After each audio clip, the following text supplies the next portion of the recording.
최근 정맥주사 관련해서 들려오는 소식이 있어가지고 한번 주제를 편성해봤어요. 사실 정맥주사는 제가 여러 편을 다뤘고 정확한 표현은 아니지만은 이제 원핸드 스킬이라고 하는 한 손으로 핸들링하는 것, 그게 응급실에서는 충분히 이제 적용이 가능하지만 여기 X 돼 있죠. 그 외 부서에서는 이제 이런 방법들을 지향해야 한다, 아니면은 조금 더 비싼 주사기를 써야 한다, 그런 이야기를 했는데, 다들 정맥주사는 어떤 걸 쓰시나요? 이런 게 기본형이고, 세이프티 니들이라 해가지고 안에 보면은 이제 안전 장구 장치도 있고, 여기 손가락으로 튕길 수 있는 홈도 있죠. 큰 병원들은 이런 거 쓰는 것 같더라고요. 한 개에 1,000원 정도, 이거는 250원 정도 하고요. 이런 구조 되어 있어요. 이렇게 손가락을 미는 홈이 있고, 장구 장치가 있죠. 그 찔림 사고를 방지하기 위해 가지고. 그래서 가성비 따지는 병원은 이런 걸 안 쓰고 250원짜리 기본형을 쓰는 경우가 있죠. 이제 이거 관련해 가지고 제가 250원과 1,000원 차이에서 오는 비용에 대한 부분을 지난번에 잠깐 이야기를 했었죠. 사실 한 개에 1,000원이면은 비싼가 싶기도 해요. 지금 물가 보면은 한 개에 1,000원이면은 좀 우스운 정도잖아요.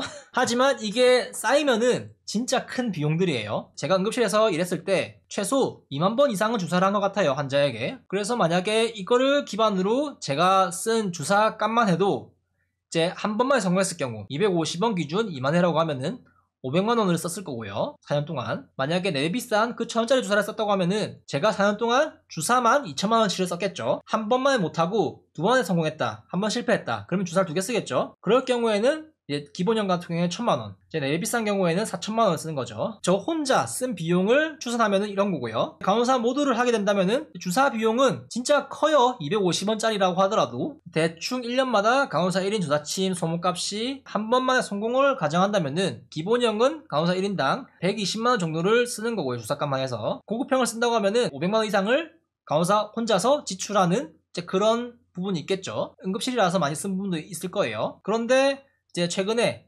카이스트에서 이런 정맥주사를 개발했다고 합니다. 휘어지고 있죠. 딱딱했다가 부드러워지는 바늘이 나왔다고 하는데 생긴 건 이래요. 초기 형태는 이렇게 나와 있고요. 이런 식으로 된다고 하죠. 이제 이런 식으로 안에서 말랑해지고 이렇게 휘는 그런 게 있습니다. 사실 주사침에 있는 이것도 잘 휘어요. 휘긴 합니다. 기본형인데. 이거의 개발 목적은 뭐냐 하면은 금속이나 플라스틱 같은 딱딱한 소재로 된 주사 바늘이 몸 안에 있으면은 손상이나 염증을 일으킬 수 있고, 바늘 사용 후 의도치 않은 찔림 사고 발생 가능성이 또 있죠. 숙련되면은 사실 이거는 뭐 큰 문제가 안 되는데, 바늘 재사용 같은 비윤리적 상황을 줄일 수 있다. 누구는 이럴 거예요. 아니, 어디서 바늘 재사용을 하는 곳이 있냐 생각을 할 겁니다. 저도 아니 어디서 바늘 재사용하는 곳이 있냐 싶었는데, 이제 우리는 현실을 볼 때 내 주변 환경을 보고 현실을 바라보잖아요. 그렇기 때문에 이런 거는 찾아보지 않으면은 없는 줄 알아요, 보통은. 하지만 있었다는 거. 이제 21년 4월 기사인데 일회용 주사기 재사용에 집단 감염을 해가지고 있었다. 이제 우리가 모르는 이유는 없어서가 아니고 관심을 가지지 않고 찾지 않았기 때문일지도 모른다는 거죠. 일회용 주사기를 재사용해가지고 집단 감염, C형 간염이라고 아마 들었어요. 해당 의료진의 집행유예 확정. 내원 환자 77명에게 C형 간염이 감염되었다. 특히 일회용 주사기를 여러 번 사용한 정황도 드러났다. 만약에 이거를 걸린다, 집행유예, 그러니까 실형이 나고 집행유예 난 건데, 만약에 이걸 받는다 하면은 이제 앞으로는 면허가 취소된다. 5년 뒤에 간호사를 할 수 있다. 이제 그런 겁니다. 큰 병원에서는 그런 게 잘 안 일어나는데 작은 병원일수록 이런 게 좀 일어나는 것 같아요. 근데 제가 방금 이야기한 이 주사, 이렇게 말랑해진 주사, 이거는 어떻게 만드냐면은 액체 금속의 일종인 갈륨으로 틀을 잡고 여러 가공 과정, 뭐 생체 적합성 폴리머 코팅 뭐 이런 얘기를 하는데, 어려운 내용은 저도 잘 몰라서 뭐 그냥 그렇게 만들어지는구나 이 정도로 좀 넘어가면 될 것 같습니다. 지금 쓰는 바늘, 이 스탈렛이라고 부르죠. 이거와 비슷한 수준의 관통력을 가지고 피부를 이렇게 찌를 수 있다고 합니다. 그리고 갈륨이란 액체 금속이 체온과 만나면은 부드러워지면서 딱딱해지지 않고 이제 제거할 때까지 부드러운 상태를 유지한다고 해요. 그래서 찔려도 말랑하니까 찔리지 않는다. 그런 거를 볼 수 있겠고, 그리고 연구 결과 금속 바늘이나 플라스틱 카테터와 달리 훨씬 낮은 염증 반응을 보였다고 하는데, 이게 쥐를 대상으로 한 실험 연구라 가지고 인체를 대상으로 한다면은 사실 그렇게 크게 신경 쓰지 않아도 될 수준의 염증 반응일 가능성도 어느 정도 고려해 볼 수 있겠죠. 그리고 정말 이런 게 상용화되면은 여러모로 진짜 좋을 것 같죠? 이런 게 상용화된다면은. 하지만 가장 큰 문제가 있습니다. 어디에서도 이거에 대한 비용이 얼마인지 이야기하지 않던데, 과연 얼마의 비용이 책정되었을까, 그게 의문이죠. 일단 기본형 카테터에 이렇게 홈이 추가된 것이 4배 비싼데요. 카이스트에서 개발한 그런 신기술이라 해야 될까요? 그런 기술력에 대한 비용도 어느 정도 책정이 되겠죠. 그리고 새로운 공정의 제조 라인도 새로 구축해야 될 거고, 거기에 들어가는 설비가 첨단 장비, 비싼 설비가 들어간다면은 그것도 가격에 반영되겠죠. 가장 큰 문제는 다름 아닌 주사가 만들어질 때 쓰인 재료입니다. 제가 아까 갈륨을 얘기했잖아요. 갈륨을 제가 오늘 처음 들었는데 금보다 귀한 금속 물질이라는 이야기도 있습니다. 1년의 생산량이 한정되어 있다고 하더라고요. 이제 우리가 쓰는 이제 기본 주사침 이거는 스테인리스 스틸 304라는 걸로 만들고요. 보통 이제 스테인리스 후라이팬 같은 거에 쓰이는 그런 금속입니다.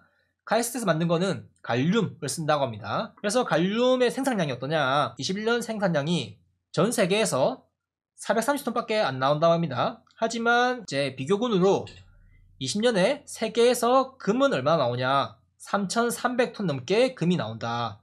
금에 비해서 상당히 적게 나온다고 볼 수 있겠죠. 갈륨의 가격 수준을 제가 한번 찾아봤는데 잘 나오진 않더라고요. 그래서 일단 기사를 참고했는데 스테인리스 스틸, 철광협회에 나오는 그거를 가졌는데 이렇게 규격이 있는데 사실 이건 잘 뭔지 모르겠습니다. 하지만 이제 여기 공식적으로 나와 있는 것이 1톤에 260만원. 갈륨 같은 경우에는 엄청 바뀌어요. 비트코인처럼 막 이렇게 엄청 올라갔다 내렸다 합니다. 최근에 나온 거는 키로당 43만원. 더 최근에 나온 거는 키로당 53만원 이렇게 나오기도 합니다. 뭐 36만원도 있고 가격이 엄청나게 막 20%나 급등하고 막 그렇다고 합니다. 그래서 이거를 참고한다면은 갈륨은 1톤에 3억 6천에서 5억 4천이다.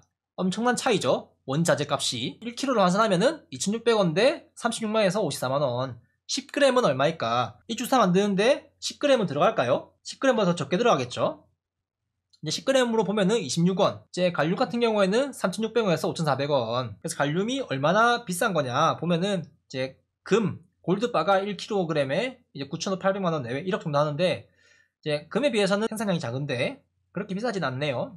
일단은 이거 스테인리스에 비하면은 갈륨이 이제 138배에서 207배 가격의 차이를 보입니다. 자, 하지만 보다시피 상용화된 이 카테터 금속 주사하느라고 개발한 거 보면은 거의 한 반쯤 들어간다고 보면 되겠죠. 그래서 이거를 반 커팅해도 거의 100배에서 얼마죠? 70배 가까이 차이 날 겁니다. 뭐 비용에 이래저래 들어가는 것이 많겠지만은 원재료 비용에 배울 만큼 이제 기본형 주사침에 대입해 본다면은 한 개에 10,000원에서 20,000원은 그냥 넘지 않을까. 누군가는 한 개에 10,000원이면 괜찮을지도 할지 모르지만은 아까 얘기했다시피 간호사가 주사기를 하루에 한두 개 쓰는 게 아니거든요.